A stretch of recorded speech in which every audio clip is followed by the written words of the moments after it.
प्रभु यीशु मसीह के मधुर, पवित्र और सामर्थ्य नाम में हिंदी बाइबल स्टडी ग्रुप के कॉन्फ्रेंस कॉल में जुड़े सभी मसीही भाई बहनों का मैं group anchor Neeta Arnold Katni से हार्दिक अभिवादन करती हूँ। आज का बाइबल अध्ययन हमारे ग्रुप के बिब्लिकल फैसिलिटेटर भाई जॉनसन पॉल द्वारा निर्गमन के 12वें अध्याय से आगे लिया जाएगा। अब समय होगा हमारे बिब्लिकल फैसिलिटेटर को कि वो आए और अक्सर आज का अध्ययन प्रारंभ करें। तो भाई जॉनसन पॉल जबलपुर से आपका हार्दिक अभिनंदन और स्वागत। धन्यवाद sister. Hindi Bible study group के माध्यम से संचालित इस बाइबल अध्ययन कार्यक्रम में सभी मसीही भाई बहनों का मैं स्वागत करता हूं। उत्पत्ति से प्रकाशित वाक्य तक के इस अध्ययन श्रृंखला में हम देख रहे हैं कि यीशु मसीह जो कि बाइबल के प्रमुख पात्र हैं और बाइबल की जो प्रमुख बात है वो है पाप से उद्धार के विषय में बाइबल पूरा उत्पत्ति से लेकर प्रकाशित वाक्य तक बतलाती है। और इसी बात को हम उत्पत्ति से प्रारंभ करके हम इसे देख रहे हैं। हमने उत्पत्ति पुस्तक में देखा था कि जैसे ही आदम हव्वा ने पाप किया वैसे ही परमेश्वर ने उत्पत्ति 3:15 में एक स्त्री के वंश से आने की वहां पर एक वाचा मनुष्यों के साथ में अर्थात आदम हव्वा के साथ में बांधी थी। और उसके बाद में कैन हाबिल होते हैं और कैन वो हाबिल की हत्या कर देता है और उसके बाद परमेश्वर आदम के स्वरूप के अनुसार ही उसको एक और पुत्र देते हैं जो कि शेत कहलाता। शेत की ही वंशावली प्रमुख है और शेत के वंश से ही नूह आते हैं जिसको परमेश्वर चुन लेते हैं। और नूह के वंश में 3 पुत्र उत्पन्न होते हैं, शेम, हाम और येपेत। परमेश्वर शेम के वंशजों को इस उद्धार के कर्ता यीशु मसीह को लाने के लिए शेम के वंशज को चुनते हैं और हाम के वंश से सारी दुनिया में मूर्ति पूजा व्याप्त हो जाती है। इसी शेम के वंशज से अब्राहम आते हैं। अर्थात आदम हव्वा के बाद में धर्मी वंशावली में जो कि यीशु मसीह को लाने के लिए है वह शेत से नूह और नूह से शेम और शेम से अब्राहम, इस प्रकार से जनरेशन आगे बढ़ता है। और अब्राहम के वंश में इसहाक से परमेश्वर वाचा बांधते हैं और याकूब से भी अब्राहम से बांधी हुई वाचा को दोहराया जाता है। और हमने देखा था कि याकूब के 12 पुत्र उत्पन्न होते हैं जिसे कि इजराइली कहलाते हैं। और इन 12 पुत्रों में प्रमुख जो यहूदा रहता है उससे उत्पत्ति 49 अध्याय में याकूब के आशीर्वाद के तहत यीशु मसीह के आने का एक इनडायरेक्ट वहां पर भविष्यवाणी भी पाई जाती है। और यहूदा के बाद में हमने देखा था कि यहूदा और तामार, उनकी बहू जो होती है वो तामार, यहूदा और तामार से 2 पुत्र उत्पन्न होते हैं, पेरेस और जेरह। और हमने देखा था कि पेरेस के वंशावली में ही यीशु मसीह का आगमन होता है। उसके बाद हमने उत्पत्ति में देखा था कि जो याकूब के 12 पुत्र जो इजराइली कहलाए वे मिस्र देश में जाकर बस जाते हैं और वहां पर 10 विपत्ति आती है और 10 विपत्ति के बाद में वे वहां से निकलने की तैयारी करते हैं। मिस्र अर्थात पाप की नगरी और दासत्व का घर है, वहां से इजराइली जो कि परमेश्वर की चुनी हुई प्रजा है उसके निकलने की घटना हमने निर्गमन 12 अध्याय में देखा था। और वहां पर हमने देखा था कि जिस रात में इजराइली मिस्र देश से निकल रहे थे उस रात में उन्होंने फसह मनाया था और एक मेमने को बलिदान किया गया था जिसके कि लहू को अपने अपने घरों में चौखटों में उन्होंने लगा लिया था। और जिस घरों में लहू का चिन्ह पाया गया वहां पर जो मृत्यु का दूत था उन घरों को छोड़ता चला गया और जिन घरों में लहू का चिन्ह नहीं पाया गया उन घरों के पहलौठों की मृत्यु हो गई थी। और हमने देखा था कि ये जो फसह था वो यीशु मसीह के बलिदान के दिन ही फसह का भी त्योहार मनाया जा रहा था। और जैसा कि मत्ती 26 अध्याय और उसके दूसरे वचन में पाया जाता है, जैसे कि यीशु मसीह ने अपने चेलों से कहा था कि तुम जानते हो कि 2 दिन के बाद फसह का पर्व होगा और मनुष्य का पुत्र क्रूस पर चढ़ाए जाने के लिए पकड़वाया जाएगा। अर्थात यीशु मसीह ने अपने चेलों से पहले ही कह दिया था कि ठीक फसह के दिन ही मेरा बलिदान या मेरा प्रायश्चित बलिदान या फिर परमेश्वर द्वारा निश्चित किया गया मेमने को बलिदान किया जाएगा। और हम यूहन्ना उसका 18 अध्याय और उसके 39 और 40वें वचन में भी हम देख सकते हैं, जहां पर पिलातुस यहूदियों से कहता है कि तुम्हारी यह रीति है कि मैं फसह में, ध्यान दीजिए, मैं फसह में तुम्हारे लिए एक व्यक्ति को छोड़ दूं, सो क्या तुम चाहते हो कि मैं तुम्हारे लिए यहूदियों के राजा को छोड़ दूं? तब उन्होंने फिर चिल्ला कर कहा, इसे नहीं परंतु हमारे लिए बरब्बा को छोड़ दे। और बरब्बा वो डाकू था। तो यहां पर भी हम देखते हैं कि पिलातुस बोलते हैं कि फसह के दिन ये रीति है कि मैं एक व्यक्ति को स्वतंत्र कर दूं या एक कैदी को छोड़ दूं, तो क्या मैं तुम्हारे लिए इस मसीह जो कहलाते हैं यीशु, क्या इनको छोड़ दूं? तो इससे भी यहां साबित होता है कि जो यीशु मसीह जो पकड़वाए गए थे और बलिदान जब हुआ था वो फसह का ही दिन था। और पहला कुरिन्थियों उसके 5वां अध्याय और उसके 7वें वचन में देखिए कितना स्पष्ट रूप से फसह को, यीशु मसीह के बलिदान को वहां पर बतलाया गया। लिखा हुआ है, पुराना खमीर निकाल कर अपने आप को शुद्ध करो कि नया गूथा हुआ आटा बन जाओ, ताकि तुम खमीरी हो, क्योंकि हमारा भी फसह जो मसीह है, हमारा भी फसह जो मसीह है बलिदान हुआ है। तो हम स्पष्ट रूप से हम देख सकते हैं कि जो निर्गमन 12 अध्याय में जो फसह का त्योहार मनाया गया था, और यही फसह के दिन यीशु मसीह का भी प्रायश्चित बलिदान हुआ था, और यही फसह का मेमना ही यीशु मसीह भी थे।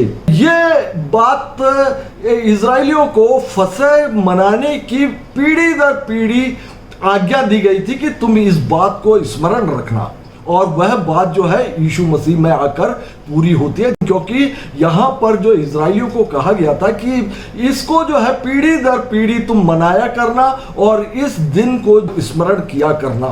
तो वो इसलिए था कि जब कभी भविष्य में मसीहा आएगा जो कि फसह का मेमना होगा, जो कि आदम के द्वारा जो पाप जगत में आया और पाप से जो मृत्यु आई है, उसके प्रायश्चित के लिए इस मेमने को बलिदान किया जाएगा जो कि यीशु मसीह होंगे। तो इसके लिए ही यह फसह मनाया गया था। और हमने देखा कि मिस्र जो है वो दासत्व का घर, और इजरायली जब दासत्व के घर से निकलते हैं तब वो फसह मनाते हैं, अर्थात मेमने का बलिदान करते हैं। आज हमारे आपके लिए जो दासत्व का घर है, आज हम आप जो है पाप के दासत्व में है। हमने पिछले अध्ययनों में कई बार देखा था कि जो पुराना नियम है वह नए नियम का दृष्टांत स्वरूप है, जैसा कि इब्रानियों 10वां अध्याय और पहले वचन में भी पाया जाता है कि व्यवस्था अर्थात पुराना नियम, व्यवस्था आने वाली अच्छी वस्तुओं का केवल प्रतिबिंब है, उनका असली स्वरूप नहीं।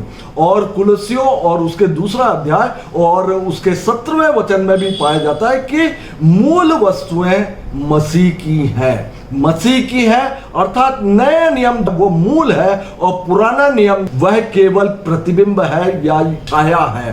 तो परमेश्वर हर एक बातों को पहले से ही नबियों के द्वारा बतला दिया करते थे।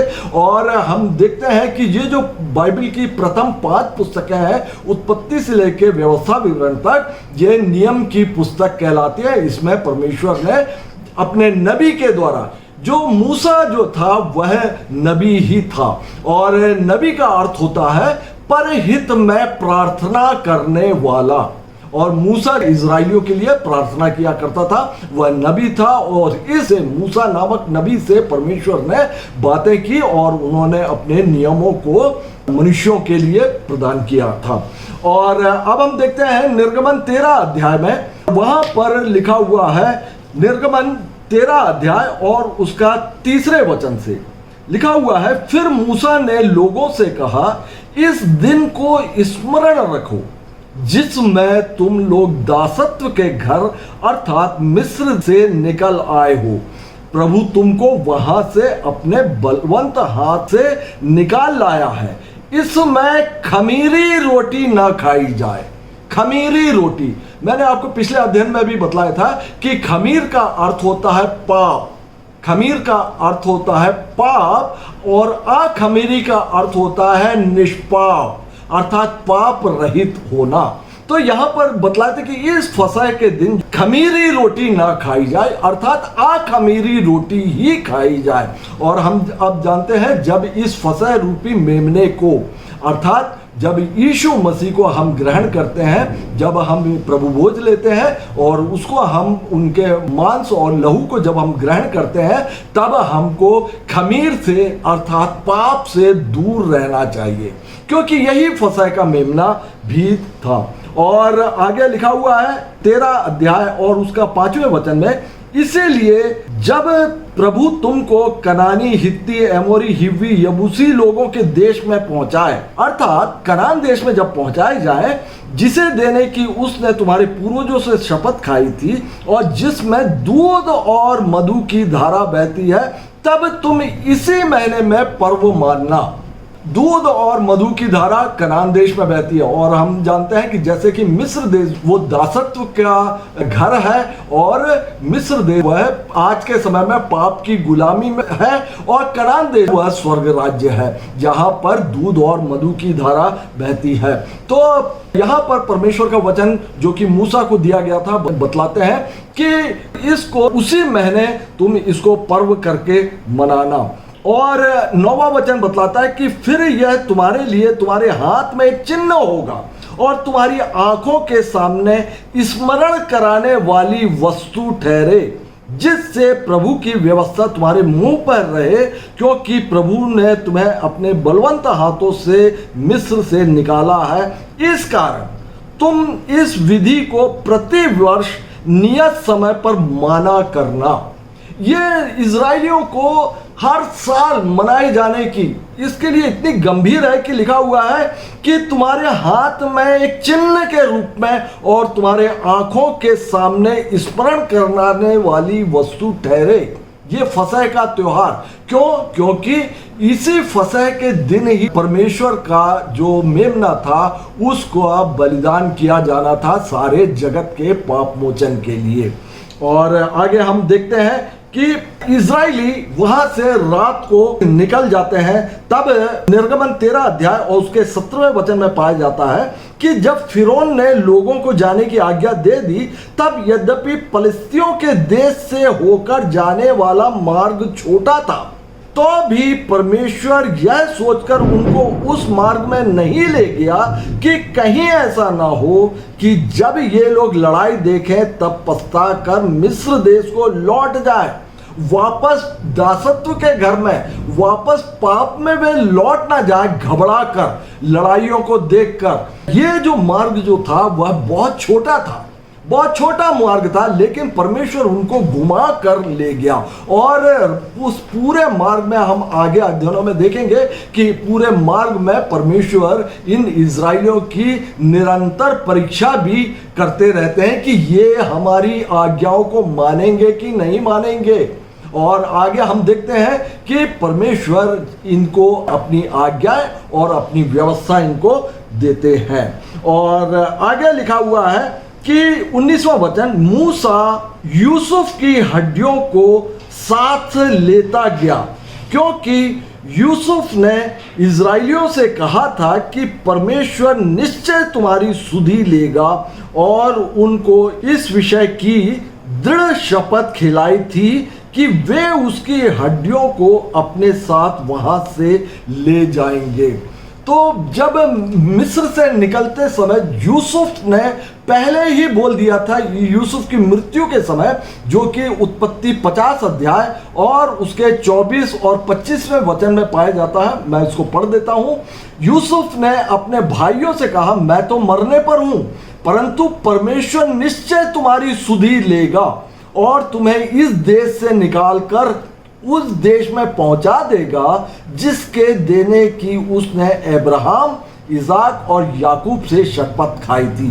फिर यूसुफ ने इजराइलियों से यह कहकर कि परमेश्वर निश्चय तुम्हारी सुधि लेगा, उनको इस विषय की शपथ खिलाई कि हम तेरी हड्डियों को वहां से उस देश में ले जाएंगे। यहां पर यूसुफ का विश्वास देखिए। विश्वास जो है, जैसा कि इब्रानियों में भी बतलाया गया है कि अनदेखी वस्तुओं का प्रमाण है। अनदेखी, जिसको कि देखा नहीं। यूसुफ ने भी देखा नहीं कि परमेश्वर ने जो बातें बोली गई है वह पूरा होगा कि नहीं होगा। यूसुफ स्वयं वो कनान देश नहीं जा पाया, लेकिन वो जानता है कि आने वाली जो इजराइलियों की पीढ़ी है, क्योंकि परमेश्वर ने उनसे ये वाचा बांधी है, तो वह उनको अवश्य देगा। तब जो है यूसुफ बोलता है कि मेरी हड्डियों को भी उस देश में लेकर जाना।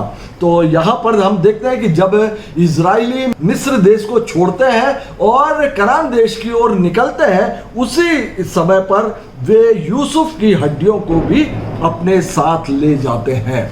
और 14वें अध्याय में, निर्गमन 14वें अध्याय में हम देखते हैं कि वे लाल समुद्र पार करते हैं और वे रेगिस्तान में पहुंच जाते हैं। यहाँ पे 15वें अध्याय में हम देखते हैं कि मूसा एक गीत गाता है।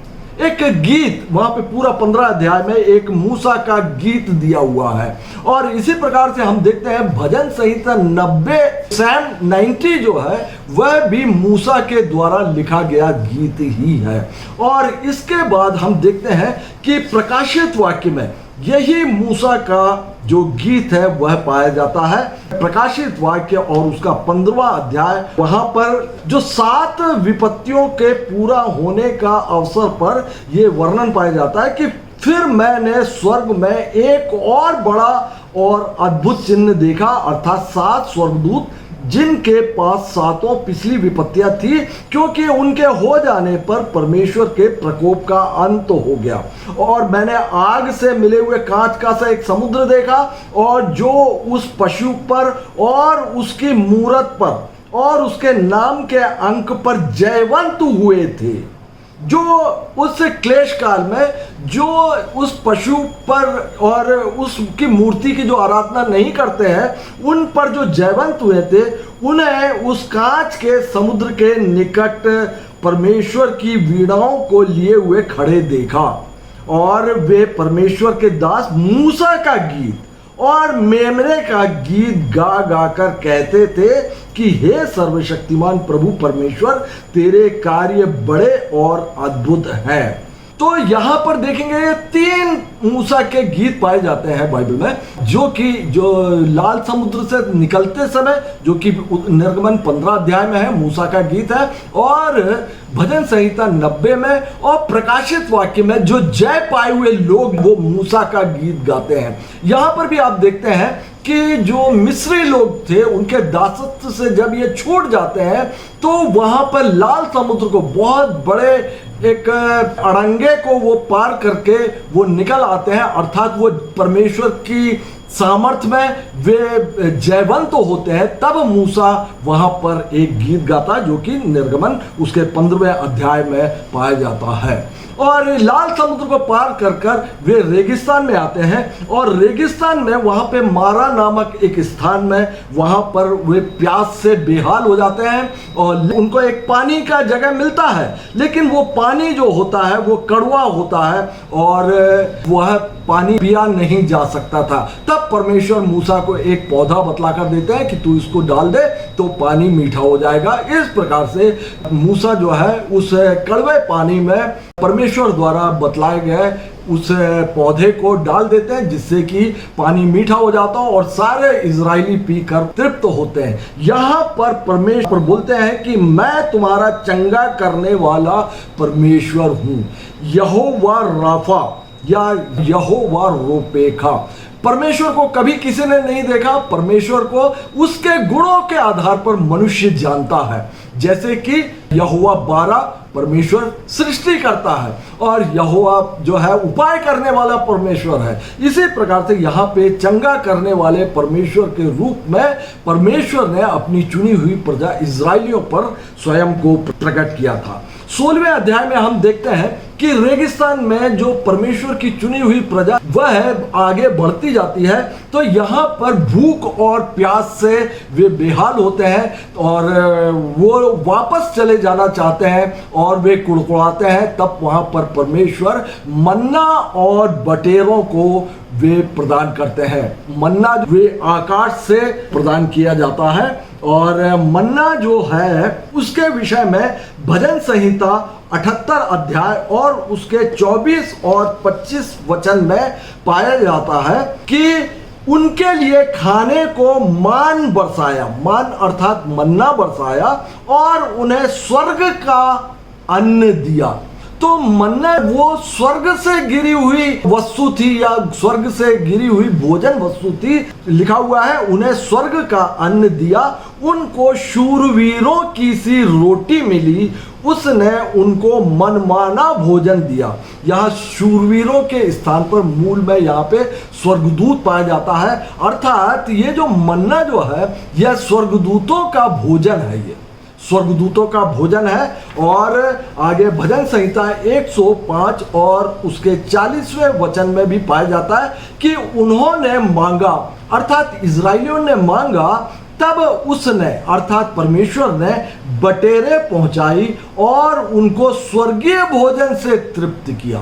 तो ये जो मन्ना जो था ये स्वर्गदूतों का भोजन था या ये स्वर्गीय भोजन था।